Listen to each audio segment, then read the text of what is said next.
Moi, c'est Catherine, puis je suis finissante cette année en ébénisterie artisanale à l'IQE.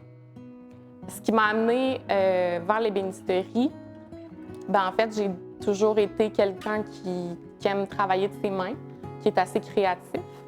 Puis, après avoir passé par l'architecture, j'ai comme trouvé l'ébénisterie pour justement remplir un peu ce besoin-là de créer, mais de pouvoir produire aussi quelque chose de mes mains. Le lien entre l'ébénisterie et l'architecture, je crois que c'est deux domaines qui se ressemblent quand même au niveau de la création. Puis de la recherche, en fait, du design, finalement, qui est un peu une recherche de solutions. Je pense que c'est seulement qu'ils ont des échelles différentes. Puis moi, c'est ça, l'échelle du meuble, finalement, m'intéressait plus que le bâtiment. Je pense aussi qu'il y a un rapport différent entre l'utilisateur puis l'objet, finalement. Donc, l'architecture est plus en lien avec l'espace, tandis que l'ébénisterie, c'est plus avec l'objet ou le meuble. Je pense que j'ai toujours eu une attirance pour le bois comme matière parce que c'est une matière qui est chaleureuse, qui est confortable, qui fait aussi appel à nos sens. Au niveau du toucher, de l'odorat, je pense qu'il y a comme un rapport sensible entre nous et cette matière-là. C'est aussi une matière qui est vivante, donc je trouve ça intéressant de voir comment elle peut continuer d'évoluer puis de bouger, même une fois qu'on l'a façonnée. Puis de naviguer avec ça, je trouve que c'est intéressant.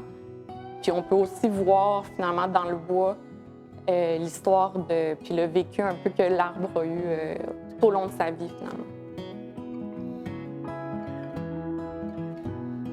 Parmi les étapes que je trouve les plus intéressantes, c'est sûr qu'il y a tout ce qui est conception, la recherche d'idées, même tout au fil de la fabrication. J'aime quand on est à la recherche de solutions puis de nouvelles façons de faire.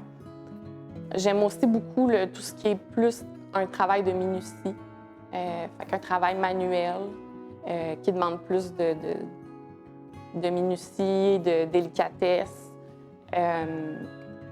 C'est vraiment ça, finalement,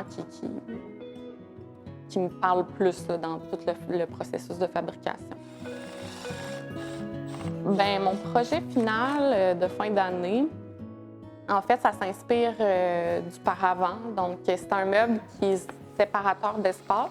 Donc, c'est une base, en fait, qui peut servir de banc, dans lequel on vient insérer des panneaux qui vont être tissés avec de la corde de coton. Donc, ça crée un peu des zones d'intimité. Puis il y a comme un effet de transparence, d'opacité. Puis, l'utilisateur peut aussi changer la configuration des panneaux. Donc, j'ajoute comme un peu l'idée de la notion de modularité aussi dans mon projet de finissante.